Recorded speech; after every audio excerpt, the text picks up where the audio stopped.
Oh my God, breaking news. The CDC has issued a salmonella warning for hedgehogs. Oh my God, this and so much more on this episode of Health in 2.00.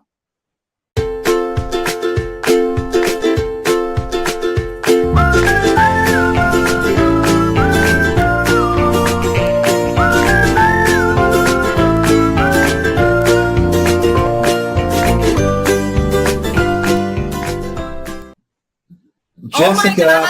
Matthew Hope, the Hedgehog Welfare Society is made a comment on the CDC's salmonella warning. What is happening in the world? I think somebody, I'm not mentioning anybody who it might be, somebody has possibly been illegally importing hedgehogs from Japan. It was just a business idea. It didn't turn into an actual business yet. Really? But do you know that, Matthew, they're banned in several states, California being one of them. This is why it's so joyless here. Okay, for those of you who didn't watch our episode from early December, which was done entirely in a hedgehog cafe, Jessica's got a bit carried away with hedgehogs ever since then. Oh my God, for real. They're nature's Jessica. Yes. Are we doing the show? Yes, we are. All right, set your timer, Mr. Colt.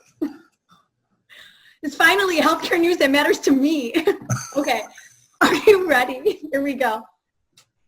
Okay, big news from uBiome, which raised a ton of money, over 100 million, laying off 50 people out of their staff of 300. What does this mean, Matthew? Well, I guess it means that some of that crap got flushed away. Oh, dear. Yes. Oh, I'm so cruel. Every time uBiome comes up, I make some joke about crap.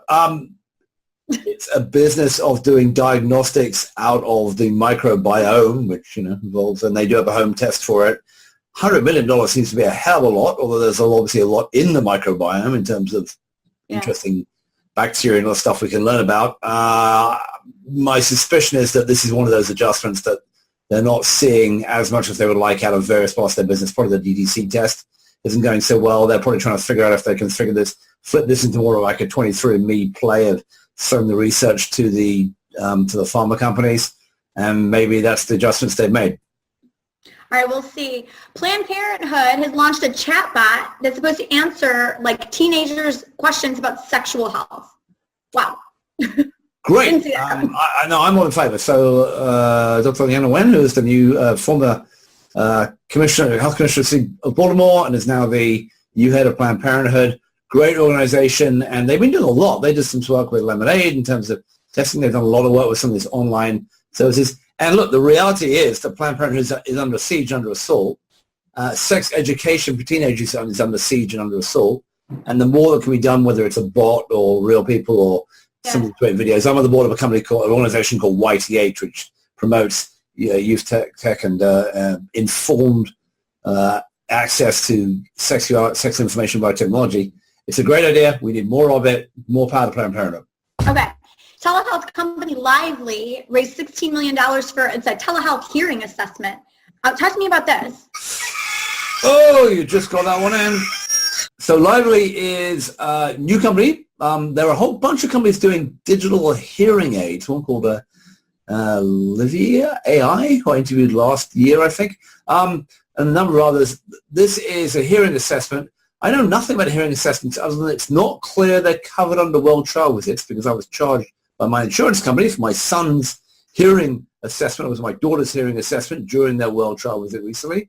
Both of them apparently passed their hearing assessment, which is bloody news to me because they never listen to a damn word I say. No, however, $16 million sounds like a hell of a lot for a one-trick pony telehealth company. So I assume it translates directly into sales of the hearing aids. And there are a lot of online assessment companies, many of them in the sort of cognitive mental health area. People like Achilles, Savonics, and a couple of others are in that space. So you're going to see more and more of this kind of thing. Whether this one individual company makes it or not, I don't know. Okay. Well, I won't interrupt you again. I'm not saying a word while you interrupt away. Oh my God. Unsilence Jessica, here we go again. If you have any questions that you would like to ask Mr. Holt or that you would like us to address here on Health in 2.0, please send them our way. I am at Jess Tomasa on Twitter, and he, of course, is at Bolty and you can hear everything he has to say on Twitter and read it. And if you'd like to follow along with the show, please make sure that you search Health in 2.0 on YouTube or just subscribe to the healthcare blog, and then you'll get notified every time there's a new episode. Very good. Can I say one thing? We're going to be at HIMSS in 2 weeks. We're all doing our planning. We spent unbelievable amounts of money in our booth on high-boy tables and chairs and stuff for you, Jessica. And we'll be having some fun stuff there as well, which may not come through the regular, drain. Not a hedgehog cafe, though, because I think they're all... We can't bring any hedgehogs. It's very sad. Having said all that, perhaps next week we should do, we'll do some more this week, but maybe we should do a politics issue, because we just had Howard Schultz and Kamala Harris talking about single payer today, and it's all starting to kick off. Yes, can't wait. All right, everybody, thanks so much for watching this episode. We'll see you next week. Bye.